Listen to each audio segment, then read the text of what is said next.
Ei pessoal, eu tô aqui para falar com vocês a respeito de um artigo que saiu recentemente, feito pelos integrantes do laboratório Mapinguari, na UFMS, em Campo Grande.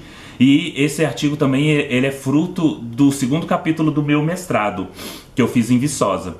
Ele fala a respeito do padrão de distribuição e também aspectos conservacionistas de anfíbios dos complexos serranos que tem no sudeste do Brasil, que é a Serra da Mantiqueira, o sul do Espinhaço e a Serra da Canastra. Antes de eu falar um pouco mais sobre o artigo, eu vou introduzir para vocês o conceito de endemismo, que eu vou utilizar ele muito aqui.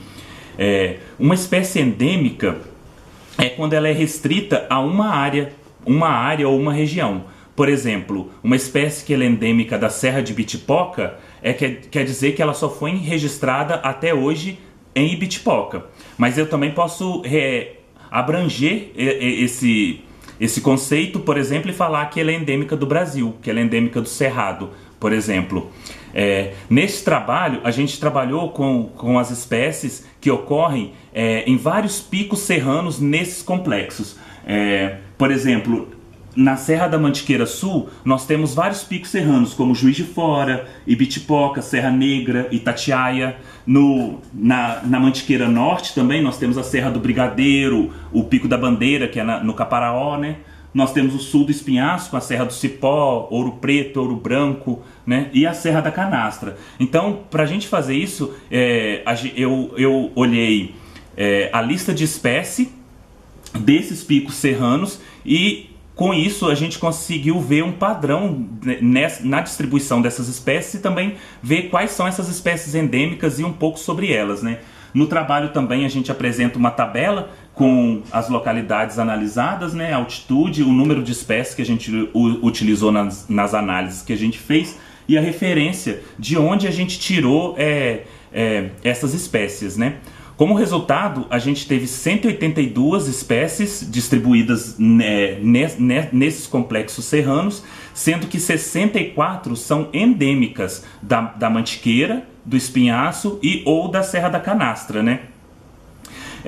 Em aspectos conservacionistas relacionados a essas espécies, a gente vê que quando a gente analisa as 182 espécies, ou seja, todas as espécies que nós registramos, não apenas as endêmicas, mas as de ampla distribuição, a gente vê que as espécies que não possuem nenhum grau de ameaça, ela é a maioria, que é o cinza escuro aqui. Mas quando a gente vê apenas as espécies endêmicas, que são aquelas 64 espécies, a gente encontra um maior número de espécies que não possuem dados ou espécies não avaliadas. E isso mostra o risco que essas espécies ocorrem, né? E porque a gente realmente não sabe sobre elas.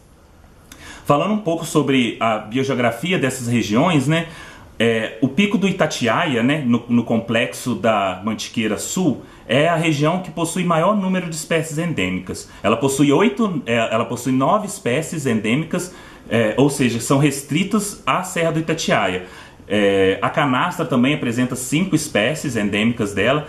Todos esses picos, a maioria desses picos serranos possuem espécies endêmicas. Uma ou duas, mas eles possuem espécies que só ocorrem nesses picos. Tá aí a grande importância conservacionista em cima dessas áreas de altitude, né? Algumas espécies, elas ocorrem apenas na Mantiqueira Sul, ou apenas na Mantiqueira Norte, ou apenas no Espinhaço, mas possuem algumas também que ocorrem nos dois. Por exemplo, o Esquinoquinema isexone ocorre tanto no Espinhaço quanto na Mantiqueira Sul, né? Um outro grupo de espécies também que ocorrem que ocorrem em ambos os complexos por exemplo, os fisalemos do grupo Deimáticos, que são espécies restritas a áreas de altitude. Na Serra do Cipó, no Espinhaço, nós temos o fisalemos Deimáticos, e na Serra de Ibitipoca e Serra Negra, no sul da Mantiqueira, nós temos o fisalemos rupestres. Eles são considerados espécies relictuais, porque elas apresentam um grau filogenético muito próximo, eles ocupam o mesmo habitat e eles estão em unidades diferentes, né? Então isso indica que essa região ela pode ter sido conectada antigamente. Uma outra coisa também que sugere que a relação entre esses complexos serranos, principalmente do Espinhaço com a Serra da Mantiqueira, é que existe um contínuo de altitude entre a região de Serra Negra e Bitipoca e a região do quadrilátero ferrífero, que pega Ouro Preto, Ouro Branco, que é mais ou menos de 800 metros. Então isso faz um intercâmbio de espécie entre esses picos de altitude, né? A gente fez também uma análise de endemismo para a gente encontrar áreas que juntas formam áreas de endemismo, ou seja, que existem espécies que são restritas nessas áreas. Isso mostra similaridade entre esses picos serranos dentro desses complexos, né? Então, na nossa análise, por exemplo, ela recuperou que a Serra da Mantiqueira Norte, sozinha, ela faz uma área de altitude única e exclusiva dela. Agora, por exemplo, a Serra do Espinhaço, tirando a região de Ouro Branco aqui embaixo, também conseguiu recuperar uma área de altitude. Mas para outras áreas, por exemplo, os quadradinhos aqui, que fez Serra Negra e Bitipoca, e a região do sul da Mantiqueira Norte, que é Brigadeiro, Pedra Dourada e o município de Divino. Então, esses aqui juntos fizeram uma outra área de endemismo, excluindo, por exemplo, Juiz de Fora, que fica entre essas duas regiões, né?